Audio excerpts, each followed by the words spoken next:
Si quieres ser de los primeros en escuchar los nuevos programas, suscríbete al canal y no olvides de activar la campanita. Está siendo cuestionado. Ya está con nosotros Rosa María, vamos a compartir las principales informaciones. Venía escuchándote. Muy buenos días a todos. Buenos días, Rosa María. Muy buenos, atracada en el tráfico, como pasa algunas mañanas, sobre todo el lunes. Y ya estamos con ustedes aquí. El cielo se está poniendo azul. ¿Azul? Parece. Decía, milagro, va a salir el sol por primera vez en un mes. No lo sé. Lo veremos más tarde, no lo sé.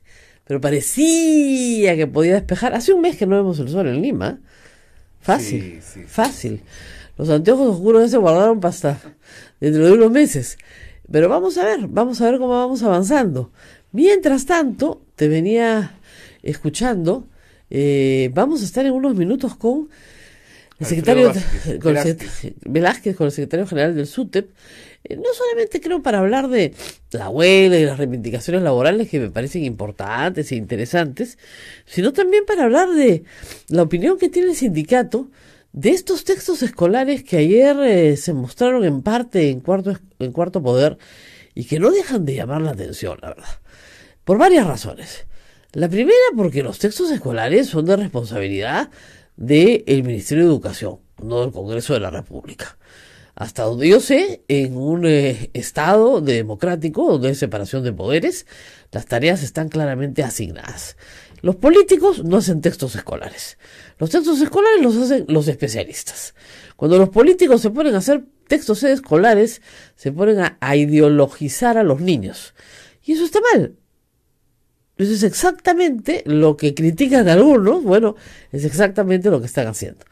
Entonces, muy mal de introducir en textos escolares opiniones políticas de políticos, puede ser políticos populares o impopulares, opiniones, en fin, opiniones que pueden, como decía ayer el ministro, formar el pensamiento crítico, pero puede formarlo de otra manera, ¿no? Entonces, la verdad es que creo que se les pasó la mano al permitir que el Congreso de la República intervenga en la elaboración de textos escolares. Cuando eso sucede, los jóvenes repudian los textos escolares. Cuando tú le dices a un joven de 15, 16, 17 años que determinadas cosas están prohibidas para él por siempre, lo primero que va a hacer exactamente lo contrario. O sea, lo que le has prohibido que haga, ¿no? Pero parece que cualquier pedagogo lo diría, ¿no? Se convence con razones, con explicaciones, no con imposiciones. Pero a mí lo que me preocupa es que el Congreso de la República intervenga en una actividad que corresponde al Ministerio de Educación, donde se supone pagamos a pedagogos, a expertos en hacer materiales educativos.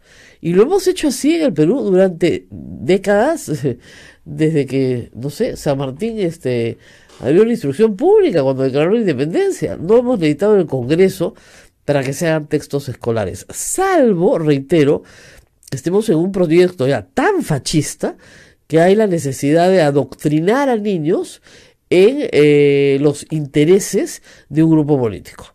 Los intereses de ese grupo político pasan por decir que en el Perú nunca hubieron violaciones a los derechos humanos, ¿no es cierto? Lo cual es falso, porque ahí estarías educando desde la mentira. Por supuesto que las hubieron de Sendero Luminoso y las hubieron de las Fuerzas Armadas.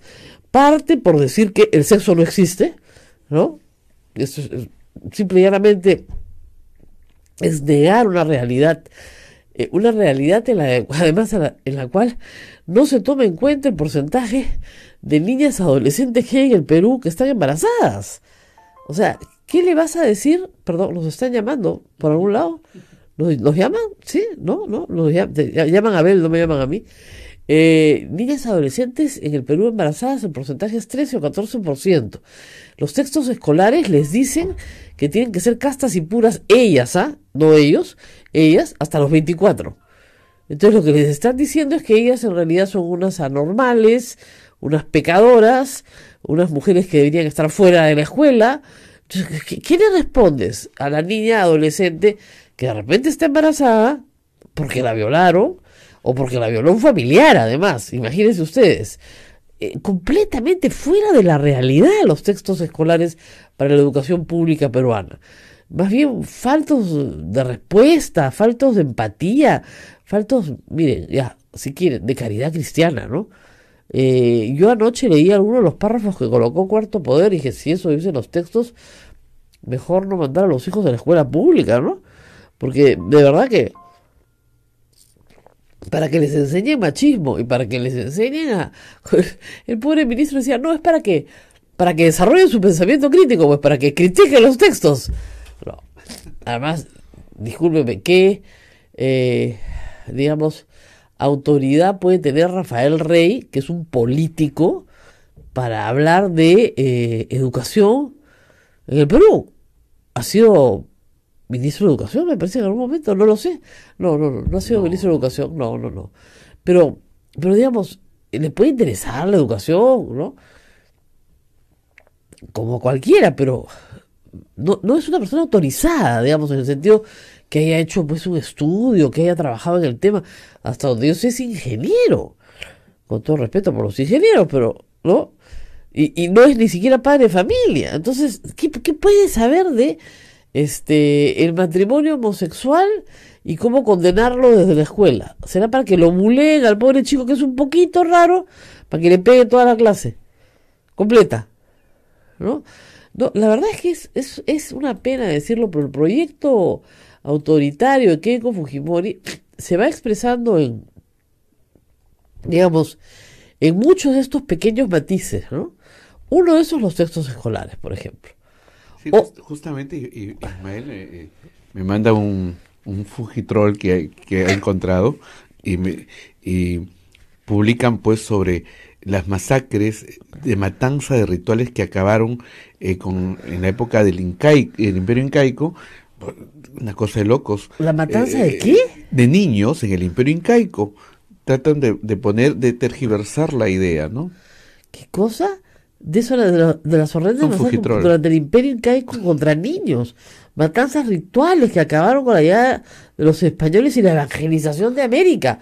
Primero, que no acabaron con la llegada de los españoles, y segundo, no fueron, o sea, a ver, en el Perú, hasta donde se sabe, los sacrificios humanos de los que se tiene mejor documentación son los de los niños de los nevados andinos. Así es. Porque han aparecido momificados. Y los niños no eran masacrados. Normalmente, sí, claro, por supuesto que eran ofrecidos en rituales. Sí. En rituales donde el niño llegaba completamente coqueado, digamos, si quieren. Y se le mataba normalmente, según la momia Juanita, con golpe en la cabeza. No matabas a miles de niños con golpes en la cabeza, pues, ¿no? Normalmente elegías a uno o a dos, ¿no? Y eso de que se acabaron con la llegada de los españoles, alguien podría refutarlo, porque con la llegada de los españoles llegó la viruela, la sífilis y otras enfermedades que arrasaron con la población peruana, ahí sí, de una forma, digamos, impactante. Cuando llegaron los españoles, se presume que por el censo inicial habían 11 millones de indios, 50 años después había 1 millón de indios. Sí, y no es porque los mataran, fueron las enfermedades. Llegó la viruela y llegó la sífilis, listo. Y se llevó, y los que sobreviven, por supuesto, ya están inmunizados, pero se lleva pues a la población como se llevaba la peste negra en Europa, pues al 50% de la población, sin ningún problema. No había ninguna medida sanitaria, ¿no?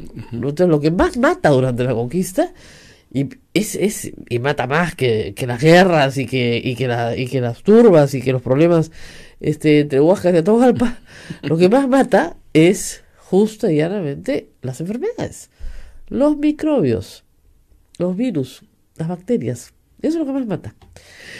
Otra noticia importante, Daniel Abreu no nos contó nada, ¿no? Qué mal, estuvo acá y no nos contó nada. 17 millones de dólares le pagó Odebrecht en 5 proyectos a Transportes Don Reina. ¿De quién es Transporte Don Reina? De los hijos del señor Nava. Que no tenían antes, pero después tuvieron. Sí. 17 millones de dólares por transportar mineral. No mineral, ¿no? Sino piedras, en fin, acarrear. Trabajaron en varios tramos de interoceánica, sí, ¿no? Pero 17 millones de dólares. ¿No parece una cifra parecida a la que, no sé, le dieron a Toledo? los de Odebrecht. ¿Y por qué tendría Odebrecht tanto interés en darle tanta plata al señor Nava? Hola amigos, para continuar subiendo nuevos programas necesitamos más suscriptores. Apóyanos suscribiéndote al canal y compartiéndolo con tus amigos. Gracias. ¿No? ¿Por qué? Yo lo dejo ahí porque no sé, el señor Nava tiene que explicarlo. ¿No es cierto? Todo esto está en unas cajitas bien guardaditas en un depósito inmenso, repleto de cajas de la empresa Odebrecht con la contabilidad que tenían en el Perú. Y ahí están todititos los contratos de Odebrecht en el Perú. Todos y cada uno. La fiscalía tiene para pasarse meses ahí. ¿Qué tal? ¿Qué tal? Y justamente este fin de semana Alan García exaltaba un artículo de un periodista que decía que las investigaciones parlamentarias y judiciales y fiscales no podían utilizarse como un puñal. ¿Todavía quién? Imagínense, si los que inventaron la investigación parlamentaria y judicial como un puñal fueron los apristas, son los papás de la criatura. Me hizo gracia, la verdad. En fin, tenemos que hacer pausa, me indica. Una pausa y volvemos con el señor Alfredo Velázquez, secretario general del SUTEP, para hablar de varios temas de educación. De la huelga, ya regresamos. Bien, sí, vamos a hablar de justamente las acciones que va a desarrollar el SUTEP. Alfredo Velázquez, secretario general del SUTEP, está con nosotros. Gracias por estar acá. No, gracias a ti, Rosa María, por invitarnos. Bueno, un saludo a todos los amables oyentes de este programa que permanentemente sintonían y sobre todo a ti, tu programa. Por lo menos nos escuchan en todo el país. La plataforma de ustedes, ¿qué medidas contiene? ¿Hay un plazo de huelga? Más o menos cuéntenos en la parte, en términos generales, cuáles son los planteamientos. Más allá de eso, tiene que entender la opinión pública, los medios de comunicación, el proceso que ha venido dándole el valor a la negociación colectiva, que ha venido de la ilegalidad a la legalidad, a la institucionalidad. Así es, y es por eso que en el 2016 salió un decreto supremo 013 que por primera vez legaliza la negociación colectiva dentro del magisterio. Y eso significa cumplir con una serie de requisitos. El primer requisito para estar en la mesa de negociación colectiva, que dicho sea de paso es un derecho que está en la Constitución, plantea que debes tener organización. ¿Cuál es la única organización que existe del magisterio? El SUTEP, no hay otra. Para eso, obviamente, no tienes que ir al Ministerio de Educación, sino al Ministerio de Trabajo. Luego, haber presentado tu pliego de reclamos. ¿Cuál era el plazo legal? Hasta el 30 de noviembre. Nosotros hemos presentado el 27 de noviembre del año pasado y luego obviamente hemos agotado. Tiene 3 fases la negociación colectiva. La primera, que era el trato directo, ahí sí hay algunos avances, y la segunda, la conciliación, para el cual hemos ido al Ministerio de Trabajo. La tercera es el arbitraje. Es decir, un tercero va a decidir entre la postura del Ministerio y nosotros. Esa decisión la ha tomado el SUTEP. Pero todavía falta que decida el ministerio. Primera vez, ¿no? Es la primera vez que sucede este caso. Por eso que a veces muchos maestros también se asombran.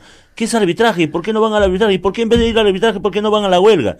Nosotros estamos agotando todas las vías de diálogo. Claro. Ahora, ¿cuáles son nuestras demandas? Número uno, obviamente, tiene que incrementarse el presupuesto para el sector de educación, por como tú decías, Rosa María, la situación magisterial, educativa en general, está en crisis. Yo creo que estamos en una de las peores situaciones y para eso que tiene que haber voluntad política de todos. Ahora, se han venido aumentando, hay que decirlo, a lo largo del tiempo, los últimos, 10 años, si uno va viendo, sí han habido un aumento, sobre todo en el gobierno anterior se aumentó y quedó el aumento, o sea, no se ha reducido, estamos en el 4% del PBI, de donde veníamos. Bueno, si uno mira para atrás, claro, está contento, si uno mira para adelante quisiera mucho más.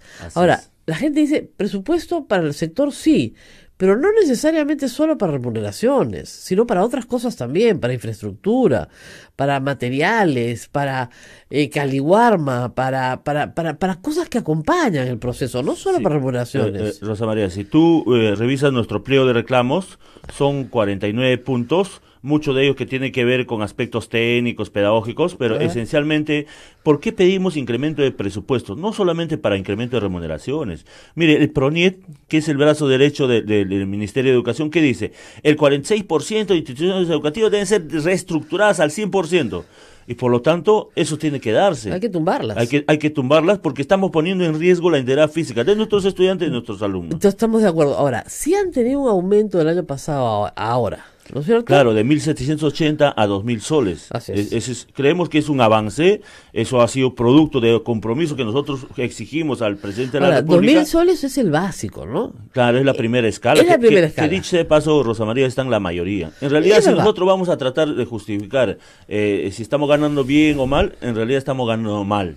Pero tampoco decimos ya, inmediatamente ya queremos ganar 5.000, 6.000 soles. Pero podrían ganar 5.000 soles. Obviamente, pero tiene que haber una voluntad y por eso... ¿qué No, estamos- no, pero la escala sí permite llegar hasta 5.000 soles. Sí, Sí efectivamente. permite. O sea, si hay esfuerzo, Pero los si haces pocos, tus los pocos. capacitaciones, si haces tu maestría, si publicas tu libro, que yo sé que no todos pueden y no todos quieren tampoco, ¿ah? Porque muchas veces, usted sabe que para muchas personas el trabajo en magisterio es un trabajo en medio tiempo, ¿no es cierto? A las 2 de la tarde culminan sus labores magisteriales y con los 2.000 soles se van en la tarde a hacer otra cosa, desde dar clases particulares hasta tener una tienda. O sea, en el caso de las mujeres sobre todo, es una profesión de refugio.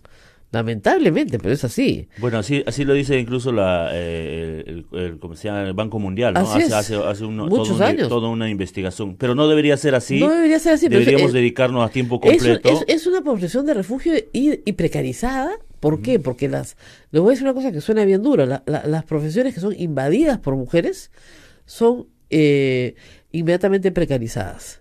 ¿Por qué? Porque se les paga menos. Porque vivimos en una cultura machista, se les paga Claro, menos por ser mujeres. Incluso hay un acápite que dice el Banco Mundial, la gran mayoría del magisterio son mujeres, por lo tanto las maestras no son el sustento principal del hogar, por lo tanto es justificada su remuneración. Exactamente. Que no debe ser, Que es que absurdo. nosotros no la compartimos, pero obviamente creemos que Pero en es este fruto escenario- de una educación basada pues en el machismo.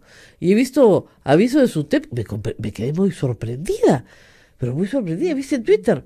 SUTEP a favor de la perspectiva de género, de la igualdad de derechos, de la participación igualitaria de niños y niñas.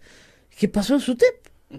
No, ahí nosotros planteamos Ustedes eran bien conservadores, ¿eh? No, nosotros ahí planteamos la equidad de género, la igualdad de oportunidades. Creo que también tenemos que estar a tono con los acontecimientos, con los adelantos, y creo que es importante darle participación y sobre todo el maestro debe incentivar permanentemente la igualdad de oportunidades, ¿no? El proceso democrático. Unos liberales completos. No, 20 no. desmayados en el Ministerio de Educación. ¿Qué pasó acá?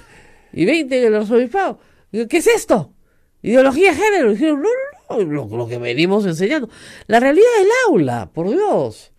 O sea, la realidad, yo siempre es la realidad del aula. O sea, tú no le vas a decir a una niña que está embarazada en clase, porque tiene la obligación, ahora gracias a Dios, y la oportunidad de seguir En el sus derecho, estudios. entonces, de El continuar derecho, estudios. así es, de continuar sus estudios.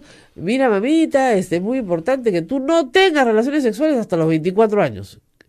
¿Qué piensa de estos nuevos textos que están discutiéndose entre el Congreso e invitados del Congreso, básicamente militares y personas de una vocación bastante totalitaria, y el Ministerio de Educación? Imagínate que ese texto lo lea Yesenia Ponce, que no se acuerda qué promoción, cuáles son sus Bueno, amigos pero le haría mucho bien, ¿no? Por lo menos leería algo. A De ella, repente sí, ahí sí obviamente. se acuerdan quiénes son sus compañeros de clase. Así De repente, es. ay, sí, ya me acordé. Ajá, o aquel que le dice que el que lee mucho le dan Alzheimer. Y peor Claro, todavía. bienvenido Ramírez o el señor Mamani, ¿no es cierto? Así es. ¿No? Que Entonces- dicen que sí hizo la primaria.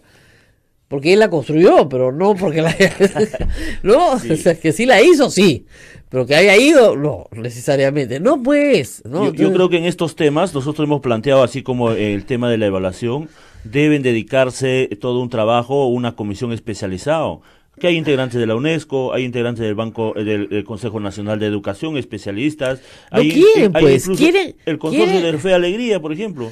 No quieren, pues son caviares, igual que usted, caviares. No, usted no es caviar, usted es un rojazo. Usted caviar, todo el mundo ahora en el Perú, de verdad, te ponen una etiqueta encima, todo el mundo te ruquea. te Entonces, no estigmatizan. quieren.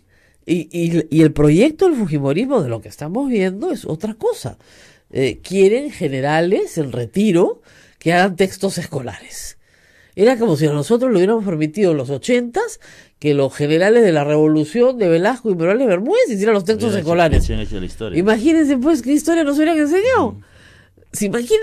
Cualquier cosa. Entonces acá quieren que los generales y coroneles del montesinismo hagan los textos escolares. Claro, de la época más nefasta del país, ¿no? Dentro de su supuestamente proceso democrático, entre comillas, donde ha sido nuestro país empeñado, donde nuestras riquezas han sido saqueados, donde el militarismo se ha impuesto, ha habido muchos asesinos de parte de ellos y obviamente parte de Sendero también, ¿no? Ahora, ¿qué tan democrático es hoy el SUTEP? Porque su origen no fue muy democrático, tan cooptado por Patria Roja, ¿no? Nosotros ahora planteamos el respeto al Frente Único, el respeto a la institucionalidad. Tenemos un estatuto, aplicamos las elecciones universales, un maestro, un voto, hasta la etapa regional. Algunos dicen que hay que hacerlo a nivel nacional, se podría hacer. Lo cierto es que económicamente es bastante costoso, es una realidad concreta. Y el magisterio, con todos estos problemas que suceden, no cotiza, no hay una cotización permanente que todo afiliado debería dar. O sea, por ejemplo... Sí cotizan a la derrama.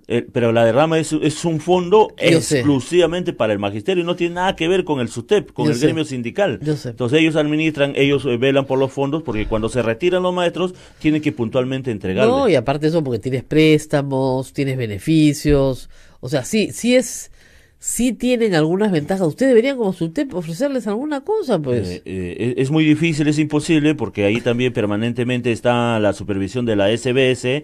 Imagínate que a Alfredo Velázquez le giren un cheque de 10.000 soles, 20.000 soles, inmediatamente sería... No, pues no me refiero a eso, sino por ejemplo, algún tipo de capacitación especial, de algo que los incentive a participar. Sí, miren, hay una serie de eventos, por ejemplo, el concurso de Horacio Ceballos, que cada maestro trabaja una obra, pintura, etcétera, depende de las características de su especialidad, y hay concursos. Pero además también al SUTEP, ¿cómo lo apoya? Con capacitaciones, da ponentes, llevamos ponentes a nivel nacional, y bueno, son los maestros que se benefician, ¿no? Para esclarecer al magisterio, que está totalmente confundido en este tema de la evaluación, si voy a la evaluación, no voy a la evaluación, me van a despedir, no me van a despedir. Entonces dar claridad sobre el mismo currículum, sobre este tema de equidad de género, también que hay una necesidad de trabajar. ¿Ustedes se han vuelto entonces los propagandistas de la reforma? Eso es lo que algunos mencionan. Lo cierto es que... Por eso Pedro Castillo los odia. Por eso nos odia, pero no se trata de que difundimos la reforma, sino fundamentalmente hay que crear debate,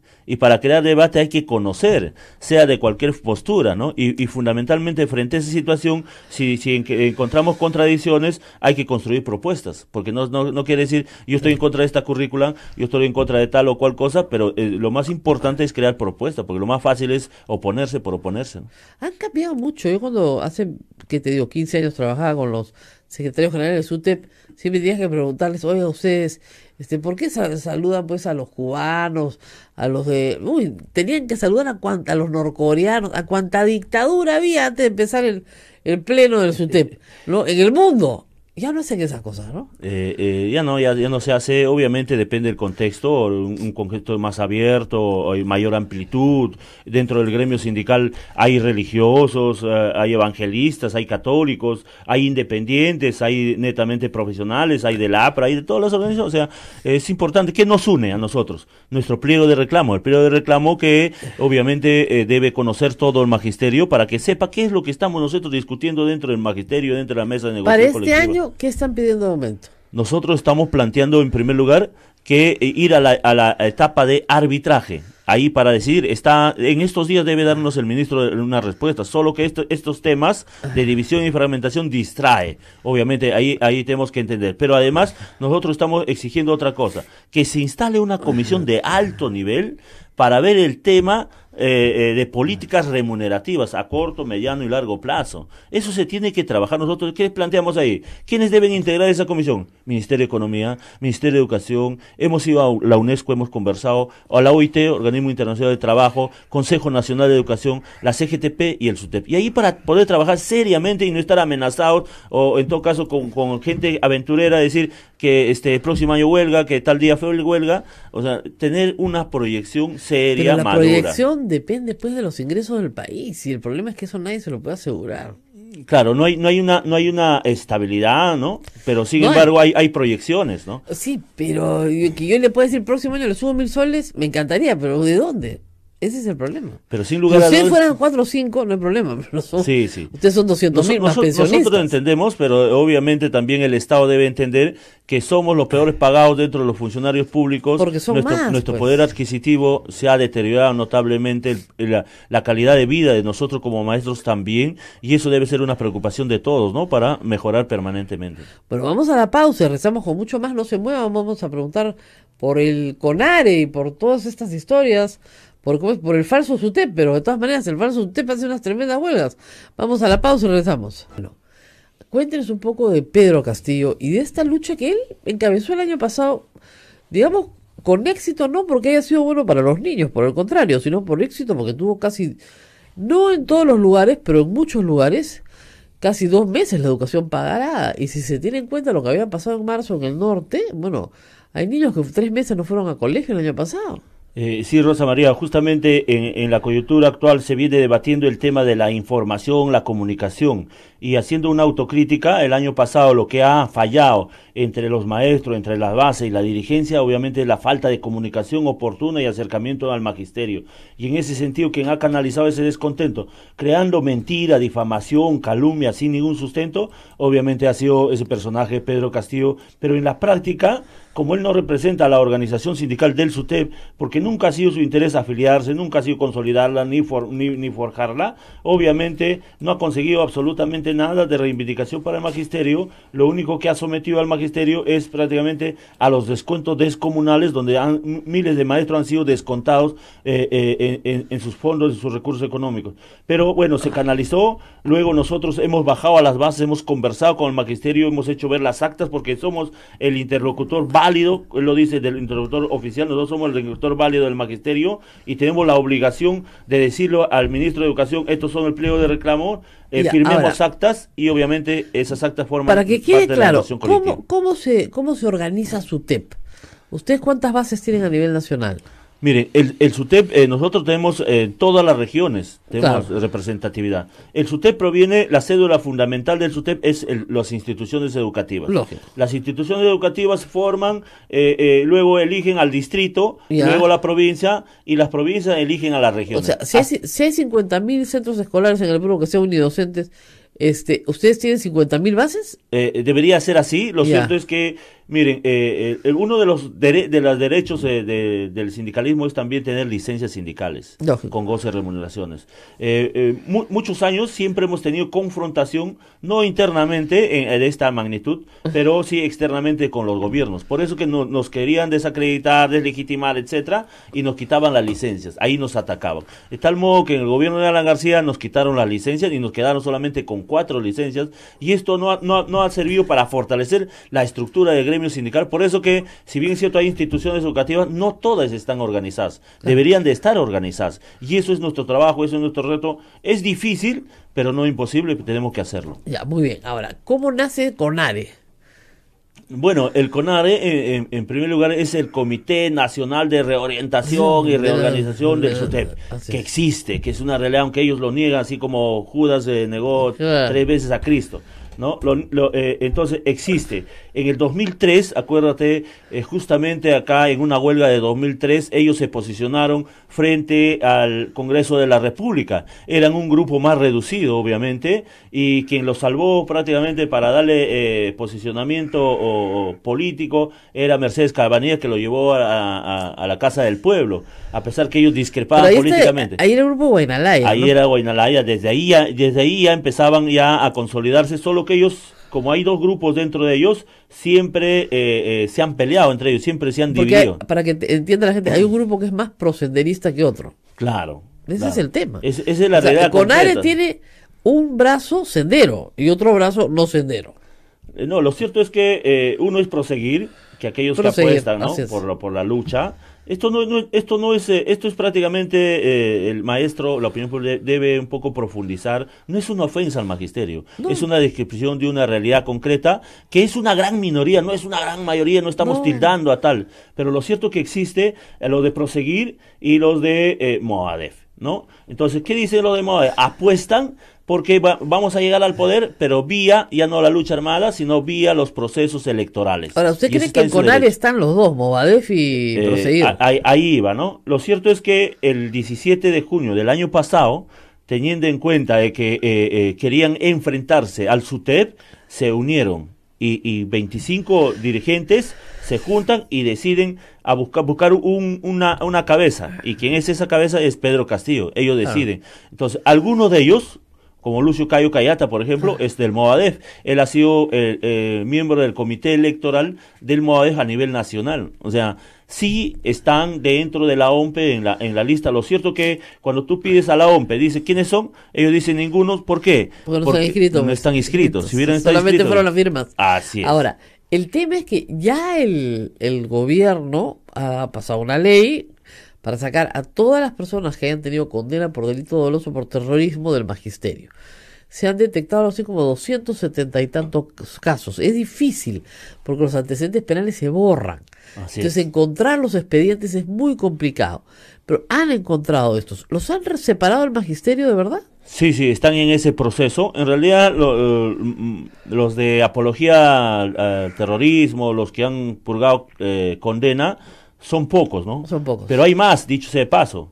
Debe investigar el gobierno, las autoridades correspondientes, pero como tú dices, Rosa María, es que los expedientes se han borrado. Se borran ¿no? porque la ley, lamentablemente el Código Penal lo establece así, o sea, no es culpa de nadie, sino Así que es. cuando se cumple, lamentablemente es así. Entonces, bueno, en el asunto entonces de CONARE hay un distanciamiento, ¿por qué ellos lo niegan? Porque dicen que no existe, si así se llaman, o quieren llamarse SUTEP. Bueno, luego en el 2014 ellos quieren formar, ya no llamarse CONARE. ¿Por qué lo niegan? Porque es rechazada por la gran mayoría de maestros de la opinión pública. No les gusta En el todo nombre, el claro. país, Ajá. en el pueblo peruano y en los maestros, está enraizado el nombre de SUTEP. Claro. Ahora, por eso que antes se aligaban, somos CONARE SUTEP, para diferenciarse. De todas maneras había una ligazón con el SUTEP. Claro, Pero ahora llamarse CONARE no les es comercial para ellos. Claro, y ahora, ¿quieren ahora, llamarse? en el 2014 hacen su evento y llaman FENDEP, Federación FENDEP. Nacional, y crean en el Cusco también, pero ahí dicen, justamente lo inscriben en el Ministerio del Trabajo, porque antes era automático, tú presentabas, inmediatamente te daban tu Y rostro. les dieron Le dieron y ahí lo anularon el mismo Claro. Ministerio de Trabajo, porque hacía apología al terrorismo dentro de algunos artículos de su estatuto. Y ahí acuerdan qué cosa: a partir de la fecha ya no debemos llamarnos CONARE, sino bases regionales del SUTEP. Y de ahí cambian de nombre, dan un viraje, por eso que se llaman. Ahora, el año pasado se hacían llamar bases regionales SUTEP. Obviamente, pero además, pero arriba la cabeza era del SUTEP, entre comillas para ellos. Ahora, ¿cómo O sea, explica usurpaban usted que el nuestro nombre. fujimorismo los apañara el año pasado? Los llevara al Congreso, Becerril recibía a Pedro Castillo. Entonces, ¿qué cosa es esto? Los extremos se tocan, ¿no? Miren, Los proyectos fascistas se tocan. nosotros tenemos una lectura política, ¿no? Obviamente, en el tiempo de Ollanta y Keiko, el magisterio hizo un encuentro y decidió darle el voto a Ollanta. Esta última vez, acuérdate que Vizcarra y PPK fueron a Camaná, firmaron unos compromisos, y obviamente la Asamblea democráticamente decidió en la segunda vuelta darle apoyo. Y eso obviamente el fujimorismo no nos perdona, ¿no? Por eso que crearon una estrategia. No fue una huelga reivindicativa, porque no se ha conseguido nada. Mire, ¿qué planteaban ellos? Modificaciones de la ley derogatoria del todas las leyes. No se ha logrado absolutamente nada. Incrementar las remuneraciones, el tema ha sido prácticamente una lucha contra el CEN. ¿Y quién es el CEN? El Comité Ejecutivo Nacional. O sea, ahí ha estado su objetivo concreto de desacreditar. Pero lucha contra ustedes usando a los niños. Contra nosotros. Ahora, ¿por qué durante el tiempo de Saavedra nunca hubo huelga? ¿Fue un ministro querido? Bueno, quien te habla, recién en el 2006, marzo de 2016, he llegado al Comité Ejecutivo Nacional, ¿no? O sea, en ese periodo había otro dirigente. Claro. Obviamente también había una arremetida, porque después de noviembre de 2012, que nos imponen una ley de reforma magisterial, creó un caos, una confrontación entre el mismo maestro, unos que querían su ley de profesorado y otros no, y el SUTEP apostó por hacer la demanda de acción de inconstitucionalidad, porque si bien es cierto, nos impusieron una ley contra nuestra voluntad, pero no podemos decir toda la ley No, era tenía cosas inconstitucional, buenas. porque había algunos artículos, como por ejemplo CTS el 14%, cuando antes recibíamos 3.000 soles, en esta ley mejoraba a 7.000 soles. Obviamente no es un cambio total, pero había artículos que si tú decías, hacía la demanda de acción de inconstitucionalidad de toda la ley, el tribunal inmediatamente te decía, Chao. esa ley es legal. No, y la es meritocracia. constitucional. Sí, entonces, en ese proceso de enfrentamiento, de esclarecimiento, obviamente surgió Saavedra, ¿no? Y se aprovechó de todas esas confusiones, y mientras que íbamos avanzando para esclarecer al magisterio, obviamente pasó el tiempo. Pero no fue un ministro así querido, porque, digamos, yo me he encontrado con maestros de todo el Perú haciendo maestrías en Lima, en buenas universidades, estaban bien contentos, ¿eh? Y lamentablemente, si esos programas no tienen continuidad, no sirven de nada. Claro, nosotros apostamos porque debe haber continuidad en las becas para los hijos de los maestros también. Obviamente las becas de maestría, de diplomado, había diplomados, incluso doctorado, ¿no? Que hasta ahora la ley de reforma indica que nos deben de pagar y no nos pagan también, pero al margen de eso, creemos que hay cosas buenas, pero también hay cosas malas que se dan, ¿no? Por ejemplo, hay una serie de programas que se vienen imponiendo, el plan semáforo, el monitoreo, sí se ve, tantos programas que sirven prácticamente de hostigamiento al magisterio. Y lo peor de todo, alguien por ahí, un periodista nos decía, o Filibate decía, ¿cómo es posible que a mí un recién egresado me venga y me quiera controlar, evaluar, hacer un monitoreo? Eso mismo sucede con los maestros. O sea, a veces un recién egresado, no es por desmerecer, claro, pero obviamente hay que darle valor también a la experiencia, ¿no? Y ahí también se tiene que conjugar, y aquellos que hagan el monitoreo tienen que tener un perfil para fortalecer las cualidades y mejorar, obviamente, y beneficiar ser el estudiante. Eso no sucede. Bueno, ¿nos vamos a la huelga o no? Bueno, el SUTEP está esperando la respuesta del Ministerio de Educación y del presidente, el arbitraje. Y ahí espera el resultado del arbitraje. Sí, en eso estamos. ¿Y si no les gusta el resultado? Eso nosotros lo tomamos democráticamente, no lo imponemos. Muy bien, vamos a la pausa y volvemos. No se muevan. Eso lo sabe el 8 de la mañana con 52 minutos. Continuamos con A Pensar Más con Rosa María Palacios. Rosa María. Sí, y tenemos algunas preocupaciones de algunas ciudades del Perú. Nos dicen, por ejemplo... Bueno, Pomabamba, Ancash no reconoce Patria Roja, dice.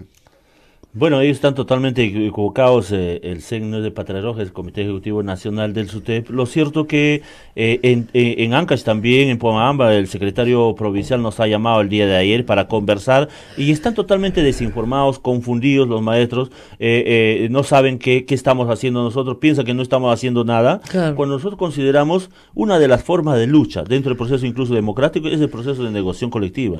Algunos quieren que ya no vayamos a eso, vamos de frente, pateemos el tablero y hagamos medida de lucha o huelga. Bueno, lo que tienen que recordar ahora tal vez es que sí les van a descontar, pues antes no lo descontaban, entonces era bien fácil irse a la huelga, no trabajabas un mes, te pagaban y ya pues al final te daban algo.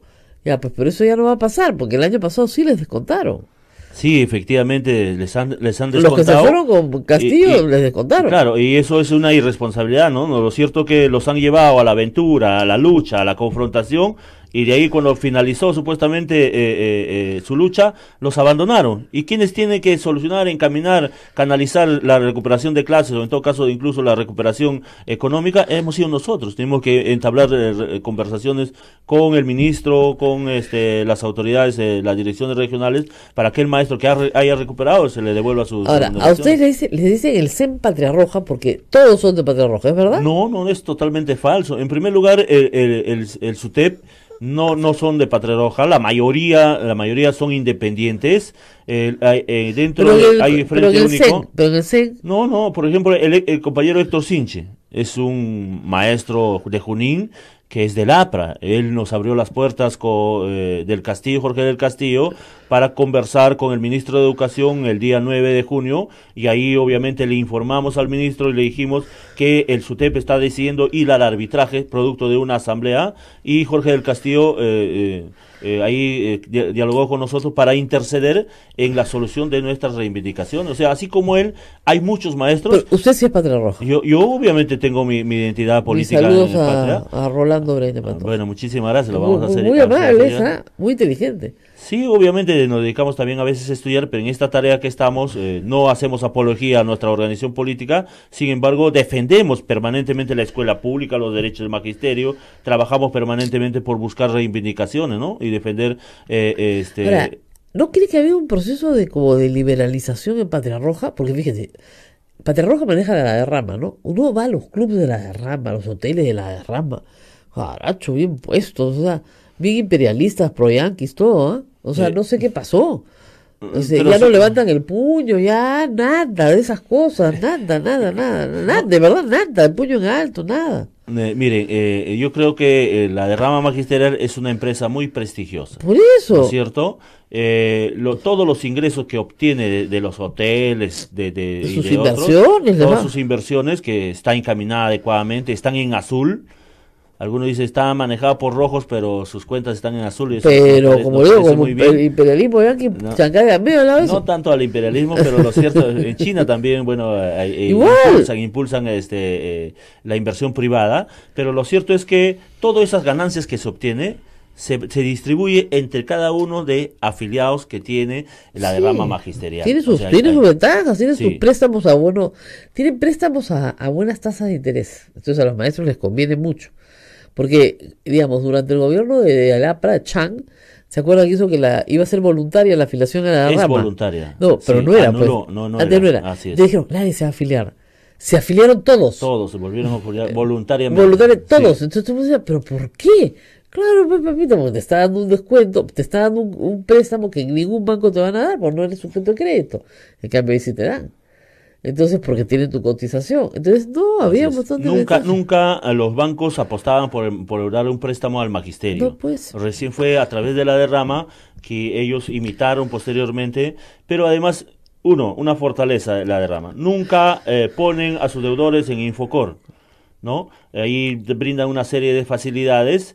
Y dos, creemos que cuando se retire, cuando cesa el maestro, no recibe sus 20 soles mensuales que le descuentan, No. sino prácticamente hasta cuadruplican. Claro. ¿De dónde salen esos fondos? De esos Obviamente intereses. de todos esos intereses, de las ganancias que tienen todas las empresas. Hay una distribución equitativa y en ese sentido yo creo que lo que más O sea, en valora realidad son es los como una maestros AFP. cesantes y jubilados. Es como una FP, solo igualito para que te llevas toda tu plata el día que te jubilas, Ya. igualito. Buenazo. Y más seguro. Claro, no, pero Y, en más seguro- pero- y con préstamos, y con, Claro, y pero con en- hotel, y con club de veraneo, y con otras cositas, pues, ¿no? claro, Entonces, o sí, sea, bueno, el maestro... se transformó la izquierda, o sea, sin perder sus valores sociales, su compromiso con el pueblo. Yo estoy de acuerdo, pero, Claro. o sea, en el tema de plata ya se transformaron. No tanto, siempre en cuando que sea el eje central, ¿quién? El ciudadano, la persona, ¿no? El alumno. No, pero en este caso de la derrama, Claro, obviamente, pero ustedes- los ustedes- contribuyentes, pero que son los siempre- docentes. pero siempre lo que le critican a SUTEP es que pone en el centro al maestro y no pone en el centro al alumno. Mire, Y que está dispuesto a sacrificar Ro- al alumno Ro- para Ro- obtener una Rosa- ventaja. Rosa María, hemos dado todo un viraje. Miren, el 27 y 28 de noviembre del año pasado, la Asamblea nos dice, apostemos por la mesa de negociación colectiva. Hemos ido a la negociación. A nosotros es fácil decir ir a una huelga, es lo más fácil. Hacernos radicales, hablar mal, eso es lo más fácil. Oponernos por oponernos. Pero construir propuesta, ¿por qué lo hemos hecho? Por el estudiante. Y por eso que estamos haciendo denodados fuera. Y por eso que recibimos esos insultos, ¿no? Todos esos adjetivos inmerecidamente. No se Pero preocupe, estamos- a mí me dan más. pero estamos apostando y esperemos que el presidente de la República y el ministro tomen la decisión política de acudir a ese proceso, a esa última instancia del arbitraje, que es totalmente Pero legal y además, no, constitucional. absolutamente constitucional. Además, yo le digo, va a ser histórico porque efectivamente nunca ha sido un arbitraje. O sea, el tema de la negociación colectiva para el sector privado sí es como lo ha escrito usted. Así es. O sea, trato directo, de ahí pasamos a la siguiente fase de conciliación, no conciliamos, nos vamos al arbitraje. Pero en el arbitraje tenemos que aceptar lo que digan los árbitros. O sea, Así no hay es, tutía. un tercero. Así es, un Ah. tercero, no hay tutía. Entonces, ustedes nombran un árbitro, el Estado peruano nombra otro árbitro y entre los dos nombran un tercer árbitro. Así es el Ya, presidente. que preside esto y se demora su tiempo y ya está. Pero ahí van a considerar pues los reclamos del Estado, cuánta plata tiene las el Estado, las propuestas, quién tiene mejor propuestas, propuesta. quién tiene mejor propuesta. Ujú. Entonces, ahí también se puede pedir un arbitraje de todo o nada. usted sabe que hay arbitrajes en los cuales se presentan las dos propuestas y se escoge una. Así es. ¿Ya? Entonces, eso obliga a no pedir, pues, locuras. Porque normalmente en la sindicalización, lamentablemente la antigua, ¿cuánto quiere aumento? Quiero ganar 1.000.000 soles. Y ahí empezaba. No, pues, papito, 1.000.000 soles. Y terminábamos en 2,50 soles. Claro, demoraba 6 meses, pues, ¿no? En esa negociación. En esta no, en este tipo de arbitraje ya. Escoja usted su propuesta porque vamos a escoger una de las dos. Así es. Nada más. O sea, que hágala lo más realista posible y esa es la que gana. Entonces, en esa lógica nosotros hemos presentado nuestro pliego de reclamos. Se supone que el Ministerio de Educación, lastimosamente, ha habido ya un cambio de ministro, sí, ¿no? Ahí del vez que lo han cambiado, se supone que el nuevo ministro está proyectando una alternativa de propuesta, antepropuesta frente al pedido que tenemos nosotros. Claro, que podría decirle, mira, de su pliego, ya, 46 puntos los sacamos y nos vamos al arbitraje en 3. Que es lo que a ustedes les interesa, ¿no? Sí, o sea, podría ser. Hay algunos avances que se han dado, por ejemplo, este tema. ¿Por qué supuestamente se está llamando a esta aventura que han emprendido el 18, ¿no? La gran minoría? Claro. Por la privatización de la educación. Sí, que es una tontería, nadie va a privatizar nada. ¿Quién quiere comprar eso? Por supuesto, o sea, y eso está en el acta. Incluso las asociaciones públicas privadas, mira, si hay 100.000 millones de brechas en infraestructura, ¿cómo el Estado solo podría hacerlo? Yo creo que sería una locura. No, además eso no es privatización. O sea, privatización es que alguien viene y compra el colegio de tu hijo, que es público, y lo vuelve privado. Dígame usted, señorita, ¿quién se va a querer comprar ese hueso? Si, no es lucrativo, es porque es gratis, tienes que seguir prestando el servicio gratis. Te tiene que subsidiar el Estado. Eso no va a funcionar.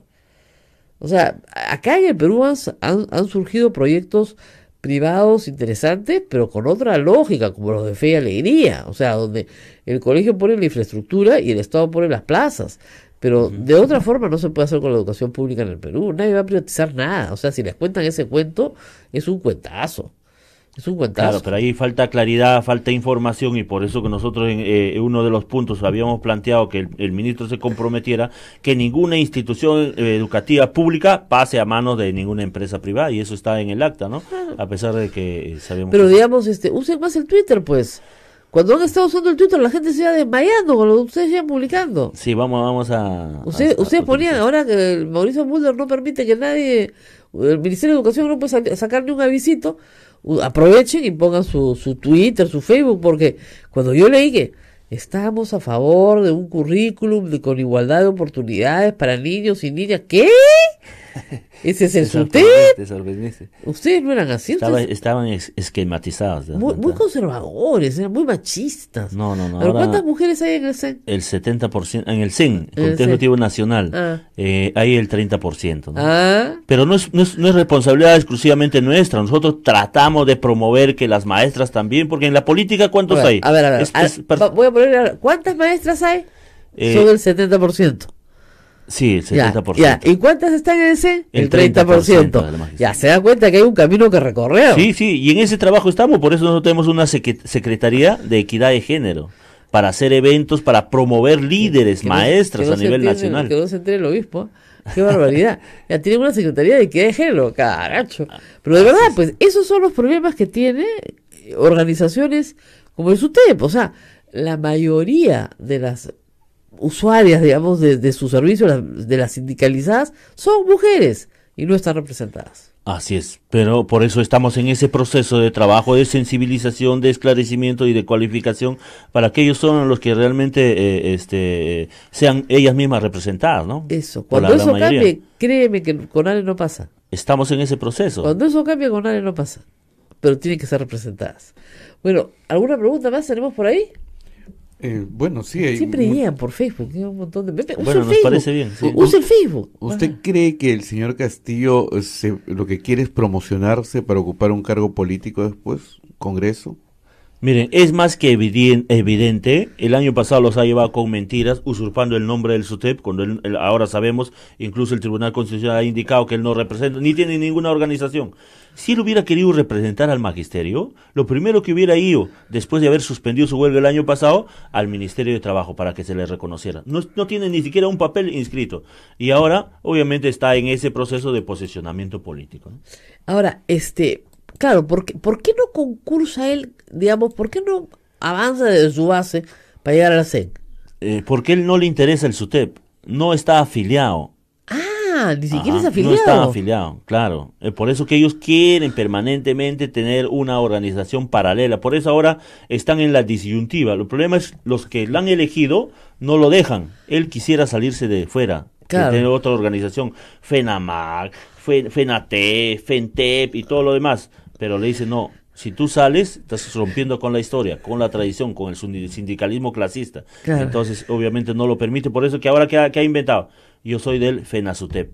Y ese nombre no cala porque no puede inscribirse con un nombre similar o parecido a SUTEP. Claro, es como Es Federación ilegal. Nacional de SUTEP. Así es. Y ya le han O sea, dicho y que es- no se robe el nombre, pues. Eso lo hemos dicho, eso lo tiene claro él, pero obviamente sigue en esta aventura, ¿no?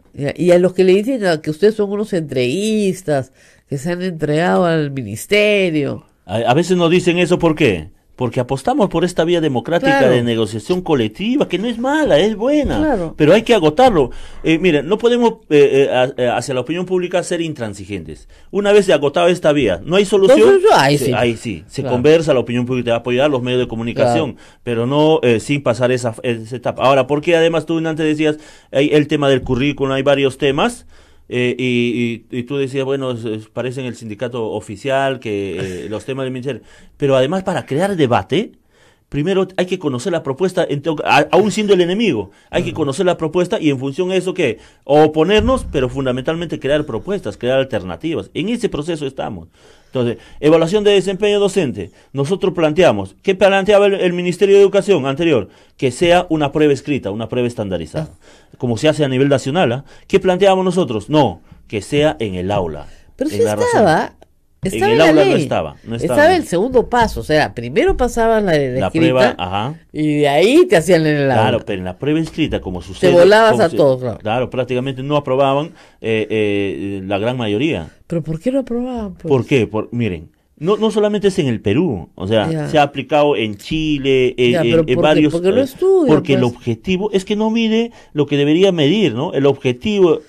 ¿De qué dependen los instrumentos? De quien los apliques. ¿Cuál es el objetivo? Y desde nuestro punto de vista, incluso los de la Universidad de San Marcos, que decían cuando nos aplicaban una prueba estandarizada del país, la mayoría de interrogantes tenían, de preguntas tenían varias alternativas. Ah, ya. O sea, estaba Estaba mal hecho. dirigido, ¿para qué? Para desacreditar, desaprobar al maestro. Y eso... Puede ser, pero digamos, preguntas, no De la pues, especialidad. de matemática, Claro. ¿no? A veces pasa que el profesor no puede contestar ni lo que sus alumnos deberían saber. Es una vergüenza. Pero ahí hay que hacer todo un trabajo serio, ¿no? Lo que nosotros que queremos... Pero ahí llega un es- momento en que los que no pueden quedarse, no pueden quedarse, pues. obviamente, Es pero como la hay que- universidad pública, pues la que no puede, no puede. Pues. seguramente, pero ahí hay que seguir trabajando. Lo más importante que pedimos los maestros es los instrumentos deben tener dos características: confiabilidad y validez. Para Claro, todo. Hacer para un todo. proceso de investigación tiene que haber esos instrumentos. Y eso es lo que estamos pidiendo a través de quién? De la UNESCO. Pero tampoco de puede la- haber un examen en el que pasen todos como el que hubo el año pasado, ¿no? No, pero eso no es el examen. El año pasado es evaluación de desempeño dentro del aula. Es Sí, decir, el director pero pasa- va al ya, pues, aula, todos pasaron. pero si son buenos, hay que No te darle... pases, pues. Por supuesto. No, pues ya, director, nosotros lo aprobamos usted nos aprueba nosotros. Ya está, carnaval. Así tampoco No, funciona. obviamente eso no es el objetivo. Lo importante es medir las cualidades No y puede que pasar todo. se mejoren permanentemente para que el beneficiado sea el estudiante. O sea, sí pueden pasar todos el día que las pruebas censales tengan unos resultados pues magníficos, ¿no? Entonces ahí sí que pasen todos, ¿no? Pero si no, Claro, pero ¿cómo haríamos? de las pruebas censales, pues te necesita todo un trabajo planificado. Hace de mayor 18 tiempo. años que estamos en pruebas sensuales y vamos mejorando, año a año va mejorando. Pero el problema no es ese, el problema es que el profesor no mejora con las... O sea, tiene que mejorar el profesor. Nos tenemos que ir, me miran con cara fea de todo el Perú. Pero muchas gracias por estar con nosotros, el mensaje es claro. Castillo, no representa al SUTEP. El firme está conmigo acá. ¿Ah? El firme es Alberto Velázquez, está Alfredo. conmigo. Alfredo. ¡Ay! Alfredo. Estoy cambiando el nombre.